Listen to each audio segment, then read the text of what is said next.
Hi, and welcome to the Kubernetes podcast from Google. I'm your host, Craig Box.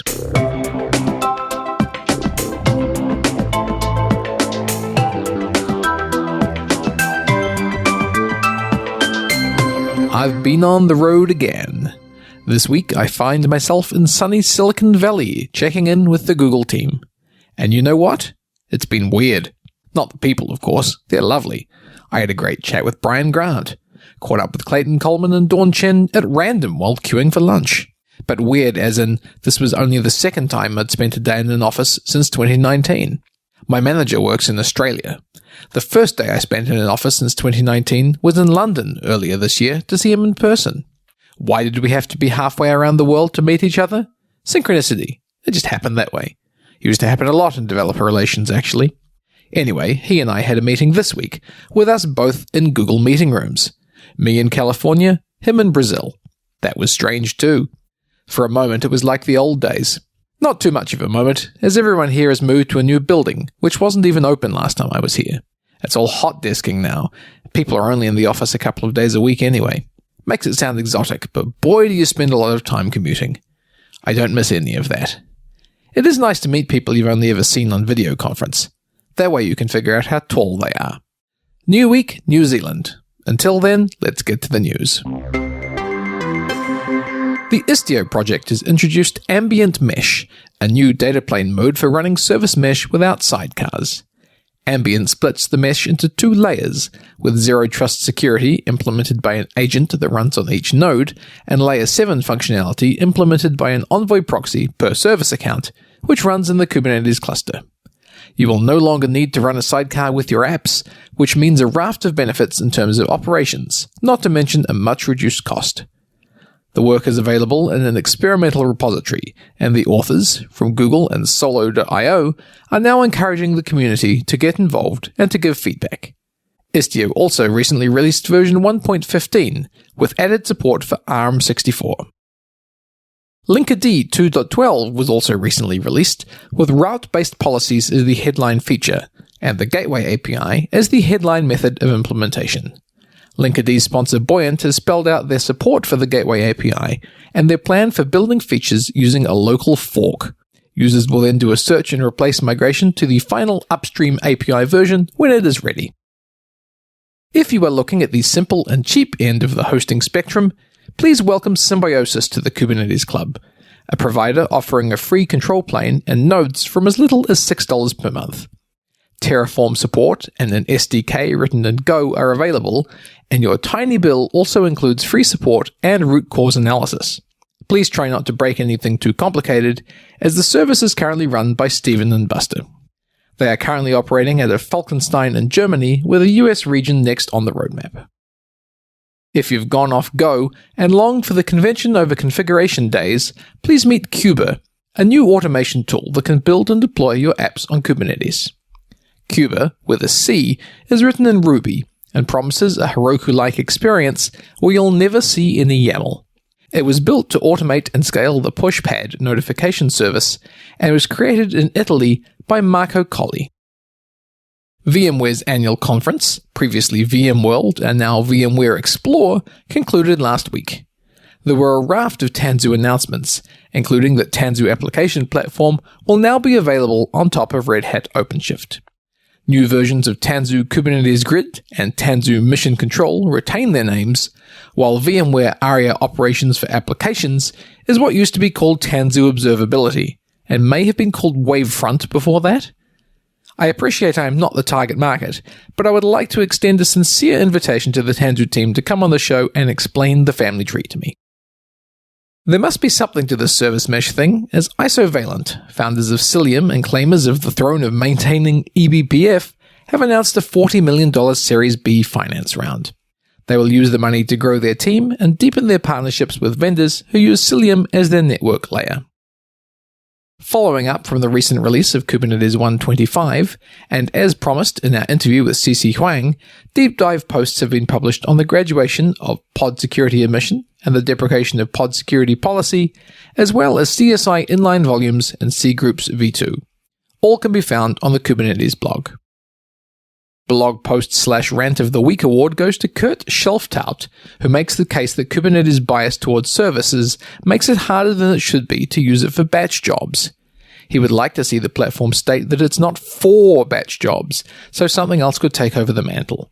If you're listening, Kurt, check out our chat with Argo Workflows creator Jesse Suen in episode 172. Finally, congratulations to the GKE team, who last week marked 7 years of general availability. Insert your own Borg joke here. And that's the news. Kateryna Ivashchenko is a senior demand generation manager at Tallyport, an organizer of Kubernetes community events, and a supporter of the developer community in her native Ukraine. Welcome to the show, Kateryna. Thank you, Craig. Pleasure to be here. As I mentioned there, you are from Ukraine. You moved to the US when you were 16. Tell us about the circumstances behind that. It's definitely not something I was preparing for my whole life. I was 16. Teenage years, having fun with friends in high school and enjoying life. And then our parents were like, we're moving to the United States. Our whole family is moving. And to me, that sounded like an exciting adventure. So I said, fantastic, looking forward to it. It's going to be fun, great opportunity. The American dream, you watch movies, lots of exciting stuff. My sister wasn't as excited about it. She had a boyfriend. She's 4 years older. She took it a bit harder, but ultimately it was something that we reminisce on as a decision every year as a family, and it was a great call to make. But we moved to the Bay Area in July of 2011. It's been a roller coaster since. I went to high school here in the Bay Area. It was a bit harder to adjust, so the first year was kind of tough. I learned English in Ukraine. I went to private school there, so I was studying English starting in first grade. I was going to different competition for English knowledge. So I was fairly comfortable with it, but it was the British English that I learned from textbooks. So when I moved here, I knew enough to get by, but I wasn't comfortable enough showcasing my knowledge to native speakers here in the US. So it was definitely a tough adjustment for the first year. But after that, it was great. I will remind you that the Queen's English is the correct English, and you should never apologize for having learned it that way. What are some of the major things people say differently? Is it like saying, can I have that to take away versus asking for it to go? I think the hardest part for me was trying really hard to grammatically structure all of the sentences in my brain before saying them out loud. And I realized that people don't really care about that as much here. And as long as they can understand what you're trying to say, sometimes the order of words doesn't matter as much. It definitely served a great purpose in my career, knowing some of those grammar rules and characteristics, but the less I cared about phrasing the sentences in my brain, the easier it was. After high school, you went to study international business and economics. Was that here in the Bay Area as well? That was actually in San Diego. So I went to UC San Diego. I knew I wanted to stay in California, but I also knew I wanted to get as far away from the immediate circle of friends and family that I had and put myself out of my comfort zone. So I picked college that was furthest away from home that I got into and moved out and learned a lot. It definitely put me out of my comfort zone. I started as an economics major, and then at that time when I got into school, they didn't have a business major. So halfway through my college career, they introduced a business major, at which point I switched majors, and because it was international major and it had a language requirement, my high school years and whole life in Ukraine and knowing of those languages took out some of the language requirements for me, which made it easier to graduate on time. Yeah, I think definitely enjoyed getting the degree and feel like international business fit right in my career path. Since then, you've worked in the cloud native and the tech industry. Was tech something that was interesting or relevant to you through your teenage years and schooling? It was definitely something that I've been curious about, but not nearly as much compared to how I started looking into it as soon as I got into tech. So I was constantly surrounded by it on my phone, taking classes in college, dating boyfriends who were software engineers, being kind of surrounded in that mindset and space. But when I was graduating and thinking about where I'd want to work full-time, moving back to the Bay Area to be closer to my family seemed like a natural choice. Also, you get paid a lot more in the Bay Area than you do in San Diego, and there are more job opportunities. So a big part of it in the beginning was actually the career growth and earning potential of the career. Mm-hmm. I would not be able to have the career advancement as I had if I wasn't naturally curious about the technology that surrounds me. You started working at Portworx with an X out of college. What was it like to jump straight into this world of cloud native? How did you make sense of it? It was a lot. I mean, even interviewing, it was flying in for interviews and reading on the website, trying to figure out the messaging and the challenges that folks were trying to solve. At the high level, it makes sense, but as you start getting into the use cases and the actual technology and the abstraction layers, it gets more nuanced. So I didn't know how to pronounce Kubernetes when I joined. How did you pronounce it then? I tried to avoid saying it altogether because I wasn't sure how to pronounce it, going back to me trying to minimize communication in English when I first moved from Ukraine. As a native Ukrainian speaker, if you were just to see that word on the page, how would you have pronounced it? It's hard to pronounce it differently now that I know how to pronounce it, I guess. But I tried to avoid saying it altogether until somebody who I was having the conversation with would say it first, and then I would know how to say it. I try and avoid pronouncing the name of the tool that you use to deploy things on Kubernetes. Everyone has opinions on that. Yeah, it was a lot. When I joined, Kubernetes wasn't quite an industry standard just yet. It was a lot, and learning it was a lot, but I dove into it head first and got involved in the community, speaking at meetups, meeting people, asking questions. I think asking questions was a big part of learning about the space and being open about what you don't know and being humble and just continuously being curious. What I've learned about this community is if you're genuine and you don't know, nobody's going to gatekeep you from that information. And the community has been very welcoming and being patient in educating folks. And there's still some challenges that we don't know full answers to. And as the community evolves, it's very open in terms of teaching folks about all of the new concepts and being very understanding in that way. Portworx was then acquired by Pure Storage, and you were working for them together for 3.5 years. What did you learn about the challenges of cloud native during that time? A lot of the challenges both stayed the same and changed throughout this time. I obviously looked at it more from the Kubernetes storage and backup perspective, being that that's what the companies did, and I learned a lot about that. But I think the biggest challenge then and still remains now is scale. Kubernetes as an orchestrator enables that scale, but once you get to specific elements, and whether it's storage or access or security, there's still a lot of complexity around that. And part of the complexity is because everybody's using different tools and they have different databases. So orchestrating all of those elements to get to your business goals was a challenge. Portworx and Pure Storage that we're trying to solve is a challenge that we're trying to solve at Teleport. It is a challenge that a lot of other community members and folks in this space are trying to solve too. As you say, you're now at Teleport. You joined in April. How did the transition between roles come about? It would have been easier if not for the events in February and the beginning of war, which is precisely when I was going through my interview process. And everyone's been extremely understanding about that. But the transition itself from different segments of cloud native has been rather seamless. It's still different in some ways, and security and access are newer challenges for me personally to learn more about. Security has always been one of the top 3 challenges in any CNCF adoption report that you look at in the past couple of years. So I learned a lot in storage. Now I'm on to exploring more about access and security. So it's been a great experience so far. Tell us more about what Teleport does. Going to a website, the first thing you'd see would be Teleport is the easiest, most secure way to access infrastructure. That's helpful, but to add more context to that, Teleport makes it easy for engineers to access all of the things and resources they need to do their job. So whether it's their servers or databases, whichever ones they're using, or however many different databases they're using, their Kubernetes clusters, internal applications, like if they're using Grafana for monitoring their dashboards, any CI/CD tools. So in a similar way to Okta, kind of providing access to all of your applications through a centralized way, you can use Teleport for all of your infrastructure with some added security benefits and elements to that.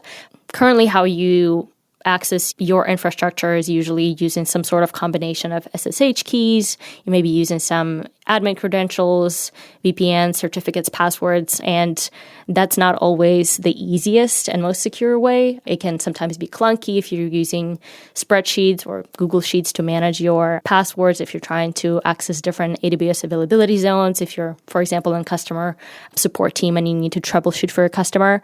But ultimately, kind of long story short, Teleport replaces all of those elements with identity-based and short-lived certificates. At times, we've seen even certificates that expire in 2 minutes, and those are just more secure, easier to use, and provides security and compliance that you and your team need without getting in the way of developer productivity, so they don't have to worry about managing passwords and things like that. Why is this such a hard problem to solve? Why is it that identity is disconnected and everyone seems to have a different way of handling it in such a way that tools like Teleport need to come along and bring them all back together? There's a good parallel between what Google did with Kubernetes and what it did with Access, and I'll explain how that relates to other solutions out there. But kind of Google invented Borg because they had their massive scale of containers and they had to orchestrate their container environments. So they had to come up with a solution in-house for that. They had a unique challenge and a problem that no one else was running into at that time because of their scale. So they had to create something new. And we all know that Borg later on became Kubernetes and got adopted by so many enterprises and became such an important part of the CNCF. What Google also did, similar to how they invented Borg and Kubernetes, is also they invented technologies to provide identity-based access to infrastructure, and the concept was called Beyond Corp. And what Teleport is doing is kind of making it so that any company can access their infrastructure, how Google does it. And if you look up Beyond Corp, it'll pop up some things about zero trust and kind of starting that revolution, perimeter security, concepts like that. But because Google was in a position of having those scale challenges earlier on, they were in position to introduce these concepts and challenges and solutions to these things early on. So many companies are now having the problems with scale that Google did a decade ago, and we want to solve that. So that's why we're open source solutions and anyone can use it and solve these challenges in the way that Google did at the time. I happen to be sitting in the building where the people who built that are physically located today. But that said, they could be working from home. There's no reason that people need to be sat in a particular building to make that happen. I can tell you, obviously, what I have as a Googler. I have a little security key on my laptop. I have my access pass and so on. With systems that have various different ways of controlling security, how do you tie these things together such that I only need to do one thing and then something else authenticates me? How we're trying to address some of those challenges and how we see others also going about it is linking access to a physical identity. So it's no longer because you have X, Y, and Z domain email, you have access to all of the resources within that domain and that infrastructure. It's more of a, okay, great, you got into the system. Now, how do we authorize and authenticate you for the specific thing that you're trying to do? So there are lots of folks out there who are using all of that combination of those items and credentials. But if you link it to physical identity and verify the specific individual is performing these actions, we're using things like Touch ID and Face ID more often now in our phones and our laptops to log into systems. And those are not kind of credentials and secrets that are easily sold on the dark web or written on a Post-it note that you can see in the back of somebody's Zoom call and things like that. So that just makes it harder to, how do I even put it? It's no longer good enough for me just to have Hunter2 as my password? Well, now that you've mentioned it, definitely not. The vision here is to move away from static credentials and move into a dynamic, short-lived certificate world in which you minimize the risk of human error, because that's how a lot of these cyber attacks are happening. It's a human error that gets exploited and then it gets expanded into adjacent systems. Lots of folks are still using passwords, and you may be using passwords in one part of your system infrastructure and not in the other, but the vision is to move away from that and switch to link it into a physical identity so that you minimize that human error and protect your infrastructure that way. Access control is one of the tenets of cybersecurity or defense, if you will. How do you relate what you do to cybersecurity and especially to protecting the assets, the Kubernetes infrastructure, the cloud resources, and so on from attackers? If we zoom out a little bit, majority of successful cyber attacks are tied in one way or another to exploiting a human error in whatever shape or form it exists, if it's a phishing attack or password written on a Post-it note or someone announcing their password on a podcast. You should probably change that now. And later using that to expand into adjacent systems. And a lot of the messaging that's out there in the security space is around fear and how scary it could be and how much money you could lose and reputation if there's a massive data breach. So it's definitely something that you see in headlines here and there, and it's scary. And some people may say that the security space is a bit of a nutritional supplement market. There are a lot of half-truth. You're like, okay, is keto diet good for me? Do I really need high-protein meals? So everybody has an opinion on what's good and what's bad and what works and what doesn't. But we're seeing more and more that the 90s movie scene or the iRobot Netflix TV show scene where somebody, a hacker, let's say, or a hacker group says we're in, and then proceeds to hack the rest of the infrastructure and do a heist and whatever they're trying to accomplish is a bit of in the past now because of perimeter security. Now people just log in with a credential that they either bought off of somebody on the dark web or that got leaked in some way, or somebody clicked a link in an email and leaked it to a hacker that way. Hackers don't quite brute force their way into systems anymore. They just log in, and that sounds scary, but everything revolves around private info that's not supposed to be public, yet it leaks somehow, but it's much harder to do that with your fingerprint or an eyeball scan, unless you're watching a movie where somebody gets their finger cut off and then somebody scans that.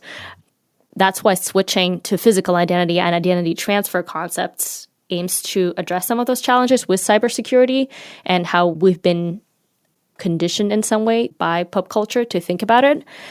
But shifting more towards the cloud native space and how we're accessing infrastructure now. For example, you're trying to connect your Gmail to Okta, and there's a bunch of different protocols that you use to get that, whether it's OpenIDC or something else. And ultimately, Okta gives you a browser cookie, and then Gmail asks your browser where it has the cookie from Okta or not. It happens in the back end, but there's still a credential that's vulnerable happening there.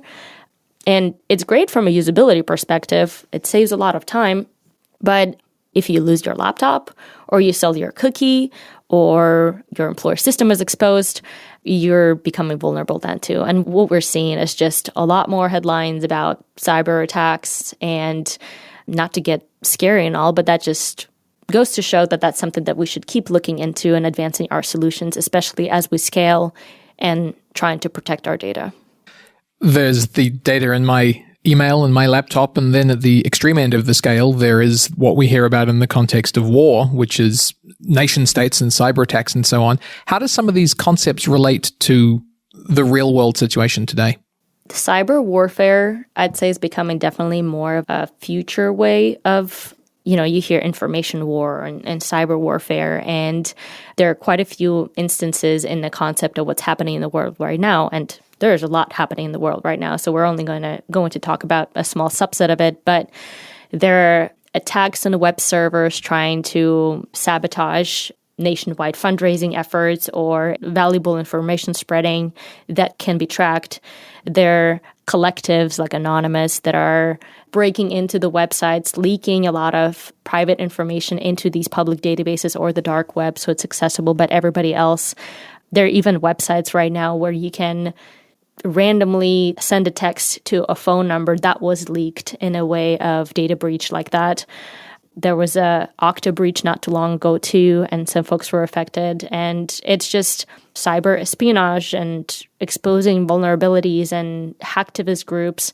There's so many fascinating articles and stories about it online. And there's actually a book that a friend recommended that I haven't read yet, but it's definitely at the top of my list now. That's called Sandworm, that talks about just how advanced those nation state hackers are and how big of a role your infrastructure and your information plays in winning it or losing it, like exposing data on satellite images or geolocations. I'm not an expert on war, but it's becoming more prominent now than it has been, at least in the past. It is unfortunate that people born in Ukraine are now having to become experts on war.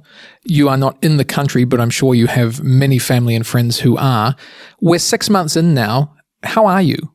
It's definitely better than it was in the beginning. It was definitely tough, and I can definitely resonate with not being an expert on all things war, but having to become one, or at least learn more about it.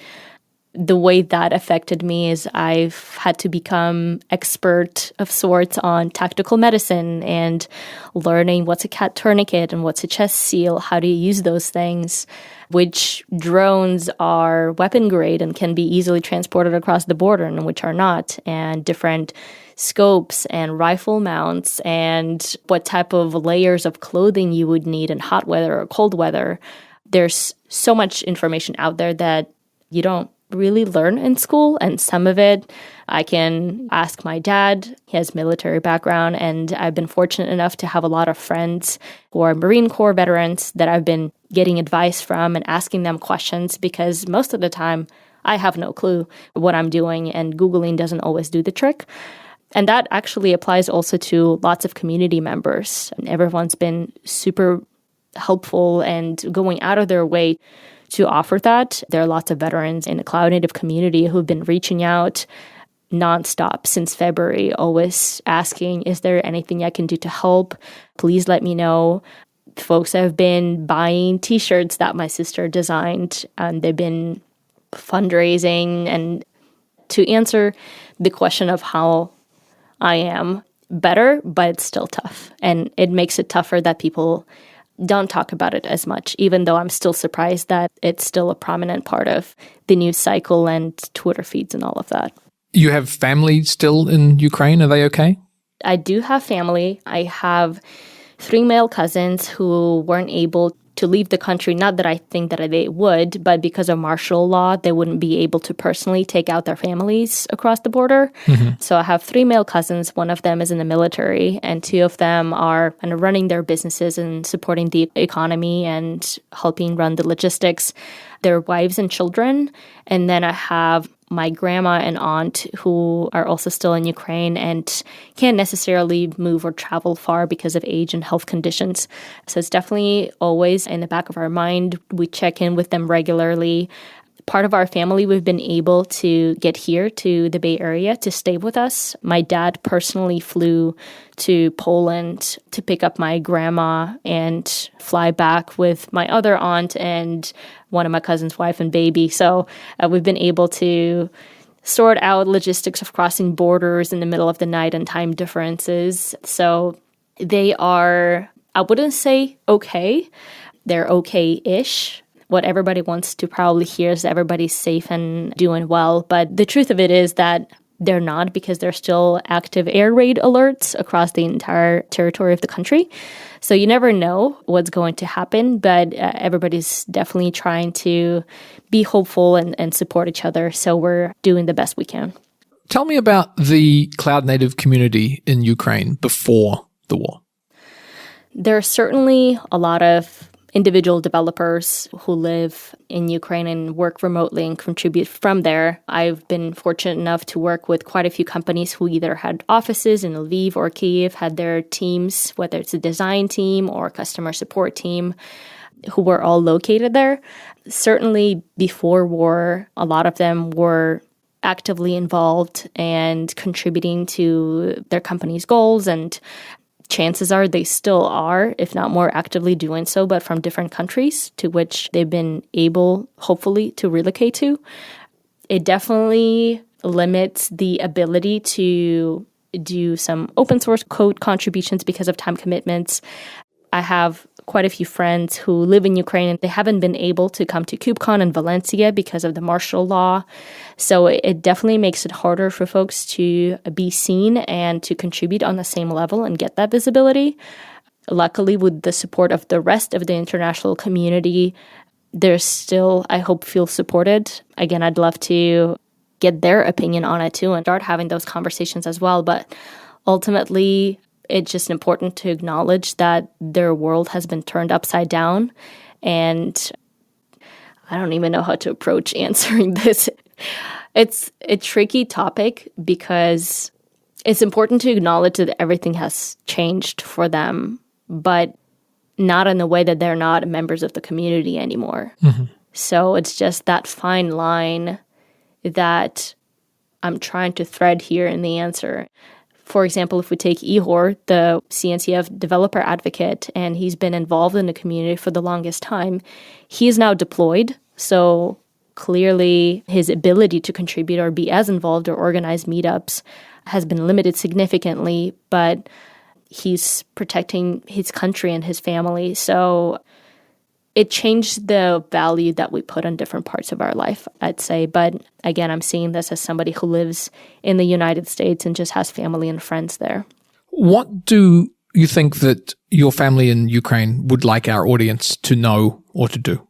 What they've explicitly actually stated after seeing me show videos on Instagram, how much we've raised and what supplies we've bought and how they're being shipped, and even sending pictures of Ukrainian flags everywhere in the United States or parades, anything that we see about that. What strikes the chord the most is the international community still talking about it. I'd say it was everybody's worry and still is that once it stops being sensational, folks will no longer talk about it. But the one thing that they would probably be very grateful for is to continue the conversation, whether it's sharing posts on social media, emailing your representatives, if that's your cup of tea, talking to your friends, supporting businesses. Ukraine's Independence Day was just not too long ago in late August, and Ukraine was celebrating 31 years of its independence. So listening to Ukrainian artists on Spotify so they get a royalty, or watching documentaries on Netflix, just keeping the conversation going. The outpour of support within these last 6 months has been just so heartwarming and phenomenal that I don't think anybody expected that, or at least not the folks, not my friends and family that I've spoke to. We've been able to raise a lot of money. I won't mention the amount here so that the government doesn't come after me, but we've been selling T-shirts, helping folks. I've seen Ukrainian flags at KubeCon booths. I've seen different vendors fundraise for these efforts at KubeCon as well. Seen corporate donations, KubeCon keynotes. I mean, setting up a legitimate nonprofit and going to those lengths to just encourage more corporate donations and spending that much time on it. Relocating employees on companies' dime, just having meetups. I believe DevOps Days Kyiv happened right around the time of KubeCon in Valencia, and they've raised a phenomenal amount of money. The lineup of speakers for that event was just, I think so many folks spoke at it and found the time to support the efforts.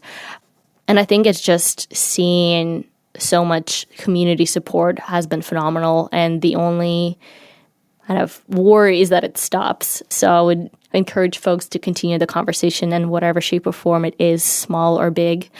That's probably what they would want. You know, cherry on top is supporting the causes financially, but I wouldn't ask that of anyone. What should people do who are afraid that they're doing the wrong thing? I wasn't sure whether I was doing the right thing by talking to you about Ukraine. I don't want to put you on the spot to speak for all Ukrainians or the cloud native Ukrainian community, people on the ground. What do you do when you wonder if you're doing the right thing or not?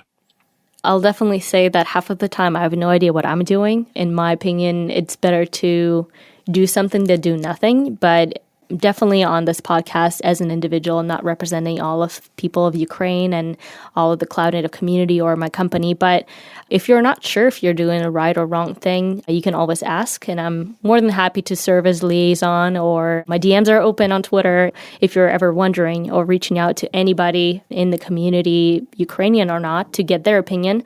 But the way I've gone about it is just assuming positive intentions and being very open about it. If somebody is being genuine about wanting to help, even if whatever they're trying to do, somebody would consider wrong, that wouldn't affect that as much because they're trying to help ultimately. And it's also subjective and everybody has their own definition of right or wrong. I can see how that's a tricky subject to bring up, but because a lot of folks are worried that we stop talking about it, we wouldn't want to stop talking about it because folks are worried that they're saying or doing the wrong thing. So I would just encourage everyone to reach out, whether you think it's wrong or not, and have those conversations and just go about it that way. We're all human and nobody teaches you how to go through a war and support your loved ones. So it's important for the world to remember, and part of that is having those tough conversations and uncertainty. One way that we can all make our world smaller is through cultural exchange. And to wrap up, I want to ask you about the means of cultural exchange through snacks.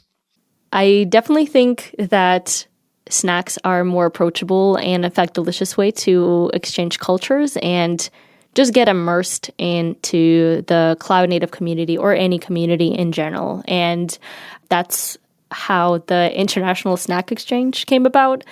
It's still very informal in early stages, but back in 2019, when I was getting ready for KubeCon in Barcelona, I love food and I love snacks. So I got the idea. Who doesn't? You'd be surprised. Some people are very particular about their snacks. But I started a thread on Twitter suggesting that folks will do a snack exchange and offer snacks from their country or state or city in exchange for snacks from a different country. And when it was in Barcelona, I flew with just a separate suitcase of snacks because I got very excited about sharing all of the hot Cheetos and salt and vinegar chips with the European community. But I flew with the suitcase. I had a layover in Amsterdam, so I had a funny story of having my snacks stuck in a different terminal, and I almost missed my flight back to Barcelona because I had to do the passport control like 3 times, and the Border Patrol folks were very surprised because I tried to explain them that I have a bag of snacks that I urgently need to get to.